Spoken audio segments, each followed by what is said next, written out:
बहू और बुलेट। घर के बाहर फट फट फट की जोर से आवाज हुई। सीमा को लगा कि पटाखे फूट रहे हैं।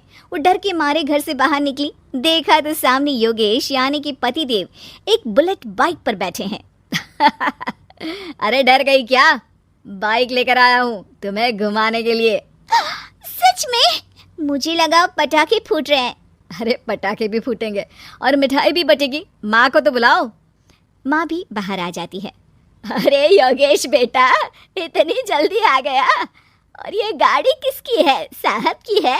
हाँ माँ, तुम्हारा बेटा साहब से कम है क्या? मेरी ही है। अरे बेटा, इतनी बड़ी गाड़ी ले ली, इससे तो तू घोड़ा ही ले लेता। महंगी पड़ी होगी ना? माँ महंगी सस्ती छोड़ो और मिठाई लाया हूँ, गांव में बंटवा दो। अरे बंटवा क्यों दो? पीछे बैठो, गांव में बांट कर आते हैं। सब खुश थे। योगेश गांव के बाहर एक कोयले की खदान में मजदूरी करता था। मेहनत और अकल से उसने वहां ठेकेदारी का काम सीख लिया और सूझबूझ से ठीक ठाक पैसा बनाने लगा। गांव में बात फैल गई कि योगेश के घर धमाका गाड़ी आई है। ऐसी गाड़ी पहले कभी किसी ने गांव में तो देखी नहीं थी। योगेश और माँ गाड़ी से वापस घर आ जाते हैं। बेटा, बाबूजी ऊपर से देख रहे होंगे और आशीर्वाद भी दे रहे होंगे तुझे। वो होते तो उनको भी घुमाता माँ। पूरे गांव में नाच नाच के मिठाई बांटने जाते। जैसे मैंने नाच नाच के बांटी थी जब वो अपने लिए एक साइकिल लेकर आए थे। बस बस, बाबूजी दो बात भी सुनाते कि फटफट वाली फटफटी ले आया। सीमा आगे कहती है, अपने लिए तो ये गाड़ी ले आए और मेरे लिए? अरे ये गाड़ी तुम्हारे लिए ही तो है। पक्का मेरे लिए है? अरे पक्का तुम्हारे लिए है।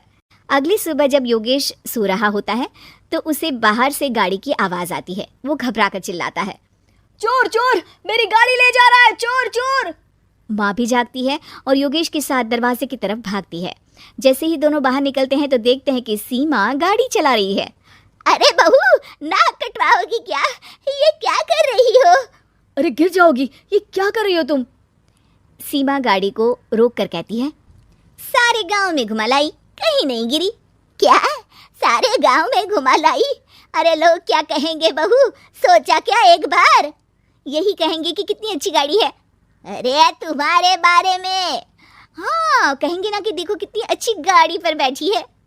बहू गाड़ी रखकर योगेश और सासू माँ के पास जाती है। तुमने कब गाड़ी चलाना सीखा? हमारे बाबूजी के पास पुरानी स्कूटर थी, सीख ली। फिर स्कूल में एक मास्टर जी भी ऐसी ही गाड़ी लेकर आते थे, उन्होंने सिखा दी। हाँ, स्कूल के मास्टर आजकल यही सब तो सिखा रहे हैं। पढ़ाई का कुछ सिखाते तो कुछ भला होता। अरे बहू, अब गाड़ी मत चलाना।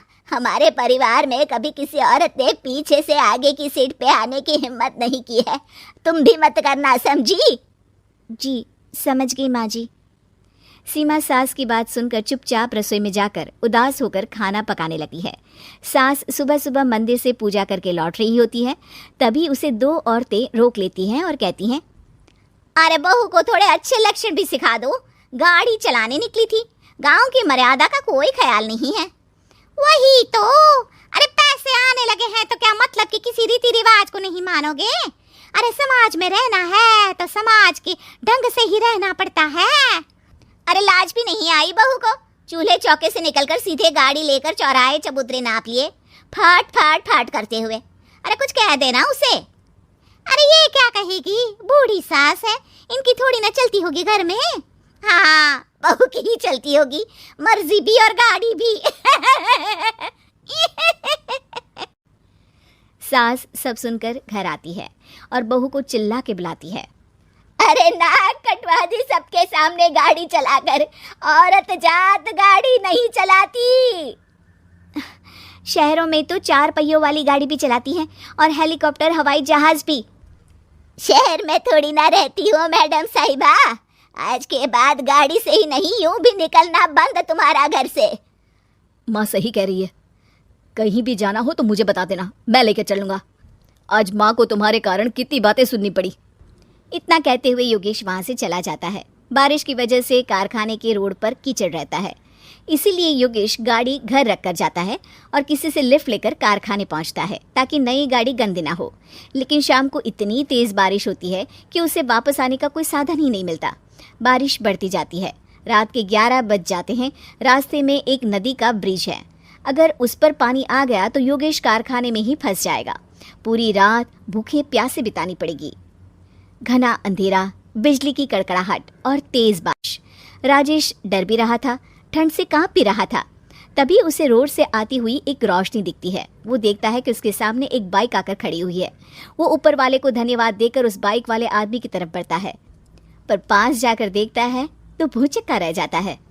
सीमा, तुम यहाँ इतनी बारिश में गाड़ी पर? पहले बैठो तो, नदी ब्रिज पे आ जाएगी तो जाना मुश्किल हो जाएगा। योगेश गाड़ी के पीछे बैठता है। सीमा गाड़ी चला रही है। मैंने तो तुमको पहचाना ही नहीं। गाड़ी की आवाज़ तो पहचानी होगी ना। अरे पर मुझे नहीं पता था कि तुम आओगी। अच्छा किया कि तुम आ गई। माँ नहीं आने दे रही थी, पर हमेशा पति पत्नी की रक्षा थोड़ी ना करेगा, पत्नी को भी तो करनी चाहिए। योगेश को सुबह अपने किए पर पछतावा होता है। उसकी आंख में आंसू आ गए जो बारिश की बूंदों में बह गए थे। उसके बाद सीमा को सास ने और योगेश ने खुशी खुशी समाज की सीमा लांघने की मंजूरी दे दी। अब वो जहाँ भी जाती फट फट फट गाड़ी पे ही जाती।